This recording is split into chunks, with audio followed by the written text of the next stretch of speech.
Good evening. I'd like to thank everyone for coming tonight. We're having our last installment of the District Advisory Committee. The focus this evening will be the LCAP, the Local Control Accountability Plan, and most of this evening will be hosted by our Associate Superintendent, Mr. Thor Harrison, who I will turn the podium over now.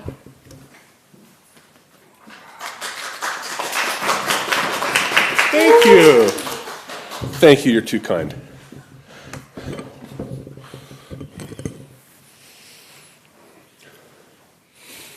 Good evening.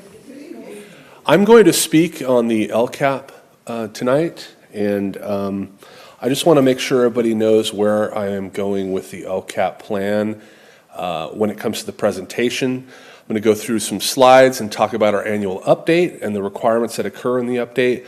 Then I'm going to go through the LCAP plan, and I don't want people to panic. It's 128 pages long. I'm not going to go through every single page. I'm going to go through it and kind of show you how to read through it and go through the sections so you kind of know how it's organized, and I'll leave that to you to look at it more at length at your leisure. Okay? So, the LCAP. When the legislature approved the Local Control Accountability Plan and LCFF, Local Control Funding Formula, the legislature mandated that school districts create annual goals. And those goals are designed to set targets for improvement based on data, and then our expenditures must be aligned with those goals and respond to our data sets. So that was the whole idea behind the creation of LCFF and the LCAP plan. So in common language, the real purpose of the LCAP is to build upon the strengths of the district. What we want to look at for students is beyond test scores. We don't just look at test scores with the LCAP anymore. We look at more indicators, and I'll talk about those in a minute. Every school district is required to develop a plan to address student group disparities. This is educational equity, and it's required as a part of the plan. We identify and improve upon areas of low performance, and we identify those areas of low performance with data. We analyze our data, and then we attack those areas of low performance through the use of data and then with expenditure of funds. This is the local decision-making portion of the LCAP, and those decisions align with the strategic plan. Lawrenceville Unified School District has created a document that is an infographic that shows the student indicators. Moving from my left to the right, the K-8 indicators are on the left. Those include 3rd grade CASP, 8th grade math, 3 through 8th grade EL proficiency rate. Moving from left to right, you'll see school demographic data and data regarding our schools in the middle section. I'll point out the middle section there where it says highest performing district in the county. You'll note that we have a 98% graduation rate and that our ELA CASP scores are 68 above standard and 57% above standard in math. Moving to the right, you'll find the 9-12 metrics. We have our early college enrollment, alternative ed online pathways. We have UC-CSU entrance, and then we have our Mountain House High School pathways. You'll notice that some of these items are not necessarily hard data points. And with the LCAP, that's the kind of data that we're looking at. We look at data that are not only hard data points, but we look at more soft data points like students participating in clubs, students participating in AP, advanced placement, etc. The 8 state priorities are basic conditions of learning, state standards, which is conditions of learning, parental involvement, which is the engagement piece, pupil achievement, and like I said, those are not just hard data points. Pupil engagement, meaning students are engaged in school, and the school responds to climate. In other words, how the students feel, school climate.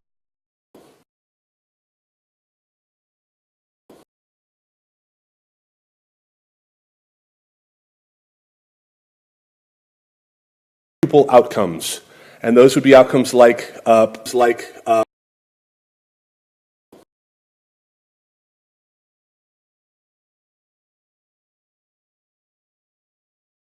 Previously, from 2016 to this year, Lambert's school club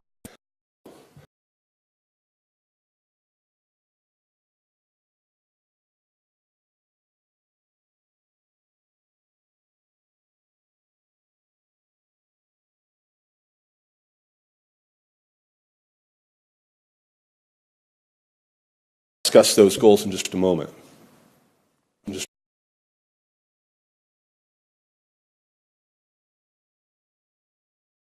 Is our annual update.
Estimate.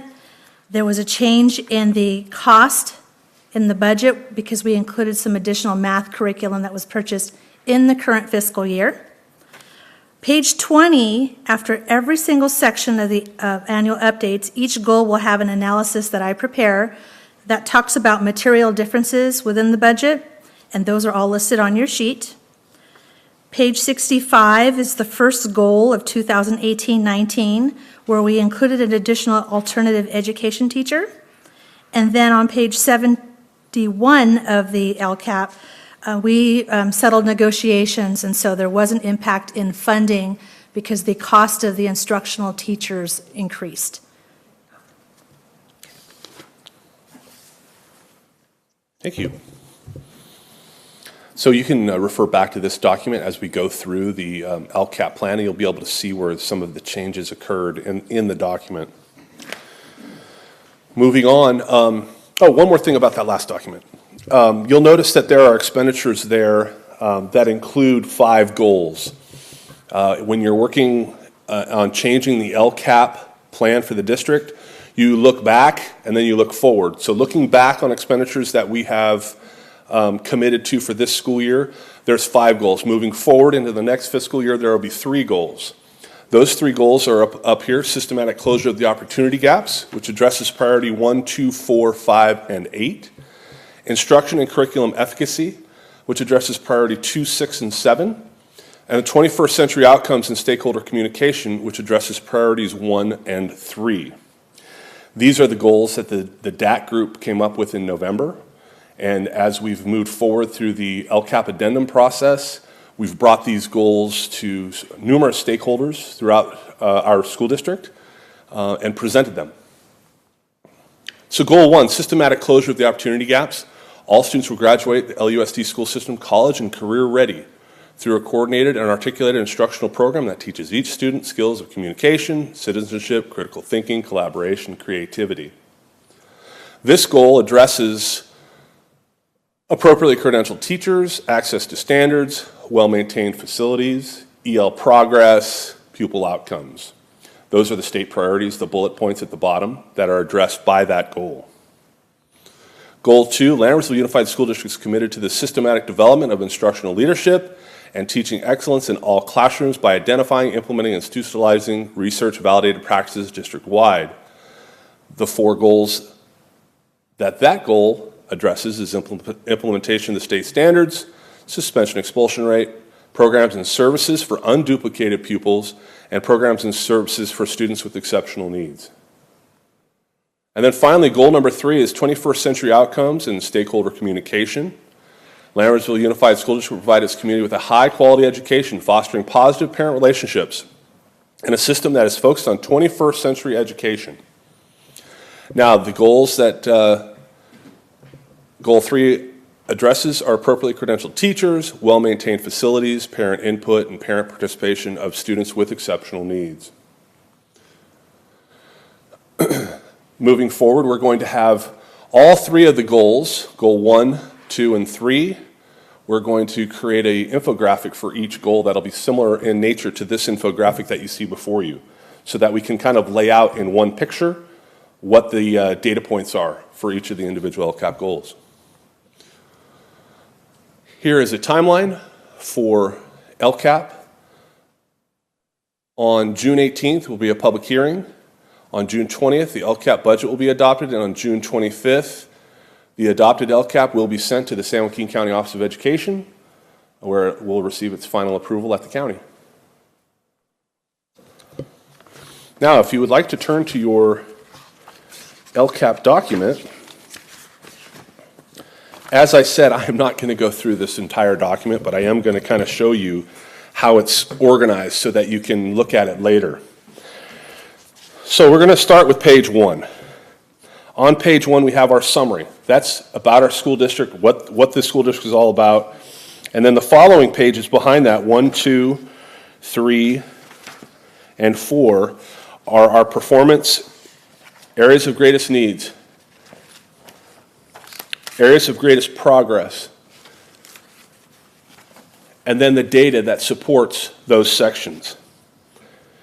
You'll see on page 5, there's a budget summary. As you go through this document, you'll find that there's a budget summary at the end of each major section.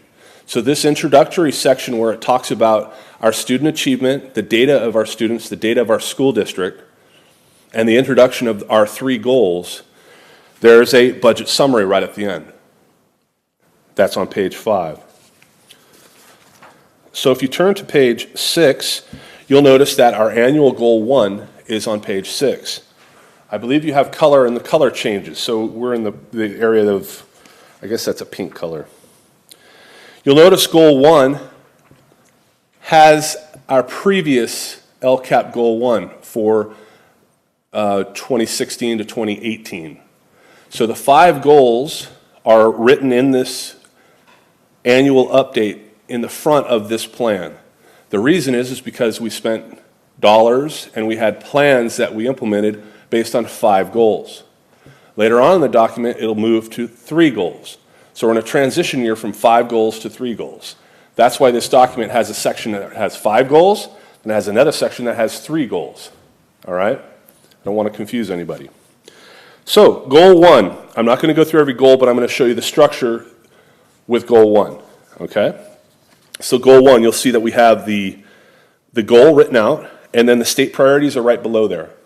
The state priorities that are addressed by that goal.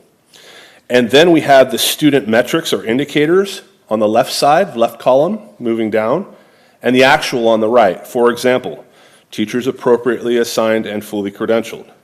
And then the actual for 2017-18, 100% of teachers were appropriately assigned and fully credentialed in the subject areas, and for the pupils they are teaching verified by Williams. Okay? That structure is consistent throughout goal 1. If you move to page 13, I'll show you the next structure. After each goal and each metric, the expected and actual is discussed in the document, we then have the section called Actions and Services. So this is where the actual services that we provided in our school district of LCAP funds are delineated along with the expenditure amounts. So reading from left to right, you'll see that there are the actions, and then moving to the right are the expenditures. Moving on to page 20, we're still in goal 1. On page 20, you'll note that there's an analysis. This is the analysis of the goal, what we achieved as a school district for this school year, the 17-18 school year, when it comes to goal 1. If you turn to page 21, if you look at the final colored box, it says analysis. This is where we explain how the goals are changing. so that everyone understands how the goals are moving around in the LCAP plan.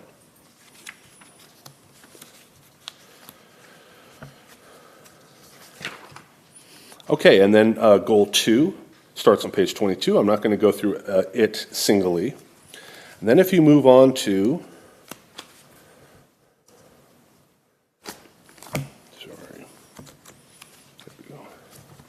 if you move on to page 51, this part of our LCAP plan delineates the communications that we've had with all stakeholders. You'll find that there is a brief narrative of the process we've gone through and going from 5 goals to 3 goals. And you'll also find that the meetings that we've had throughout the school district are on this page. In those meetings, we've discussed the LCAP addendum as well as the movement from 5 goals to 3 and taken input from all stakeholders regarding the LCAP plan.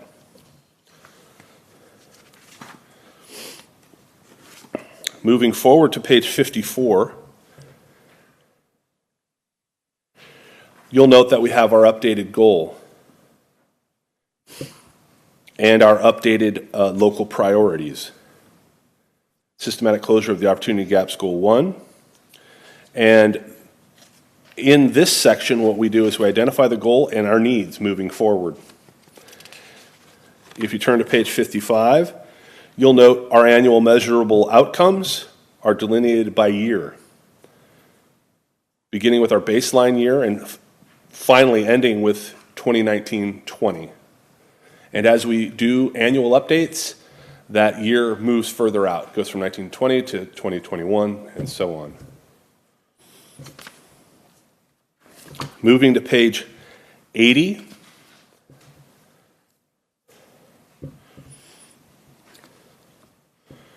You'll notice that the expected annual measurable outcomes are listed there for our at-risk student groups, EL students, students with special needs, and foster students. And then if you turn to page 97, you'll note we have goal 3 on page 97. That's the last of our 3 new goals: 21st century outcomes of stakeholder communication, addressing state priorities 1 and 3, which is basic conditions of learning and parental involvement. Moving through the goals pages to page 133. This is a specific page that outlines the services that we've provided to unduplicated pupils or pupils in highest need, which are EL students, foster students, and low-income students. It's a summation of how we use supplemental funds. And then moving on to page 115. 115 is a summary of what the addendum is. So if you ever want to read what a LCAP addendum means, what it is, that is a summary of what the LCAP addendum is. And then if you turn the page to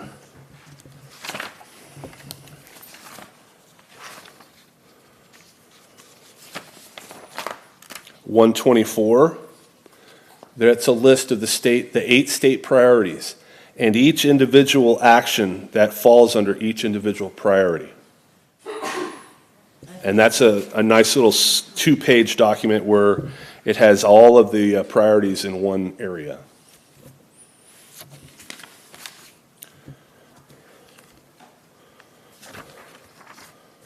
Any questions?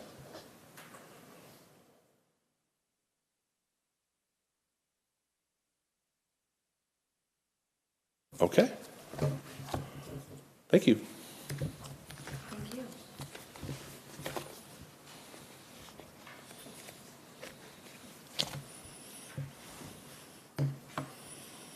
Okay. Do you want to review any of the budget pieces? No, You good? We did it? Okay. Next on the agenda is construction update, because I already reviewed the governing board LCAP next steps.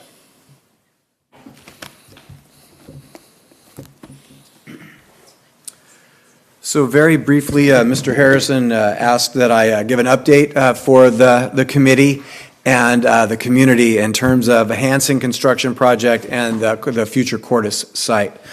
So Hanson Elementary School will be opening in August of this year to a group of students of approximately 475 students. We will have classes for each grade level. Those numbers, that 475, will grow rapidly. There is a significant amount of houses being built in the southern portion of the neighborhood C, Hanson Village, and significant houses being built all over neighborhood D. So the students who attend Hanson will be built out of those two neighborhoods. So if you live in Cordis, if you buy a house in Cordis, your children will go to school in Hanson. And that's because we have space. As Hanson Village builds out, we have to look down the road about when do we need to build the next school. So if you have two villages rapidly building out, then the answer to the question is we need to start building the next school very quickly. We're anticipating the need for funds for the school in Cordis Village. We can see a groundbreaking as early as this fall. So if you start the school over halfway full at Hanson in July, August, and they're going to build out those villages, then we're confident that the school will fill up, and the rest of our district schools, the ones that are not filled, will fill up with overflow kids. And we are all actually very concerned that Cordis won't be able to be built in time before we run out of room. So it is very serious for us in that consideration. The second thing is to talk about Cordis Village. So Cordis Village is really split between three developers. It's a little bit different than Hanson Village. The three developers are Mountain House Developers, Shea Homes, and Jerry Camilos, or it's called Mountain House Investors now. And so those three split up portions of each of the neighborhoods. So two of the developers have already sold out their properties to builders, so that's why that's going rapidly. The third developer is waiting for a couple of things to be resolved, and they too will start rapidly building. So the entire set of developers in that neighborhood will be sold to builders. Almost all of it is now. So what that means is the school that's intended to be there needs to get going. So in order to pay for it, the community master plan is built around the concept of Mello-Roos taxes and state funds pay for our schools. So that's a pretty simple formula until you get into a market such as the one we live in, which is rapidly escalating prices. And the governor, who is in his last term, has taken a position against selling bonds from Proposition 51 to fund new construction projects. So we have a dilemma that we're facing, and the community needs to be aware of, that in order to build the school, we have to have, $46 million or so. And so the Mello-Roos taxes and the state funds have to add up to that, or some combination of funds within the community facilities district. So we are currently anxiously anticipating the state budget. We are being told that there is a significant legislative lobbying effort being made to get them to bump the governor's budget of $640 million for Prop 51 bonds to be sold somewhere upwards north of $1.5 billion. If that happens, the funding for us becomes less problematic. But if those funds are not sold, or the bonds are not sold, thus giving us the funds, you can't build a school without the money. So that is going to squeeze the entire district and community, and how are we going to do that? The good news is we're meeting with the developers. We have good working relationships with each group. Their view of the world is a little different than how we public servants see the world, in terms of making a profit being the priority versus making infographics filled with good data to brag about. So I can say, in terms of the update, Hanson School is beautiful. You can see it from all over the community. We're going to open with about 475 kids. We are hoping that the legislature will overrule the governor's spending limit on bond sales and ups it. And we need all of the processes to complete for the final developer to annex into the Community Facilities District for us to be able to sell the bonds, to have the money to build the school. So that'll all take place and resolve itself here relatively soon. If the money is not freed up at the state with the state funds, there are mechanisms within the agreements called mitigation agreements where we have to sit down with the developers and have a different conversation called shortfall. Those conversations are often challenging. So, with that said, we're very excited about the Hanson opening up. The design for the school in Cordes is done. It's at the CDE, the California Department of Education, at their DSA, Department of School Architecture. And when it gets approved, we will put that school onto the state funding list through a 5004 application, and that will put us in line for the money. So with that said, the schools are beautiful, very complicated to get built.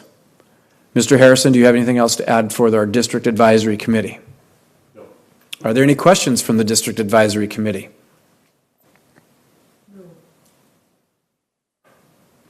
Well, we want to thank everyone for coming this evening. It's been a lovely evening. Thank you, Mr. Harrison, for your excellent summation of a very long, cumbersome bureaucratic document that we all live by, the Local Control Accountability Plan. And with that, we will close out this evening, and you all have a lovely evening.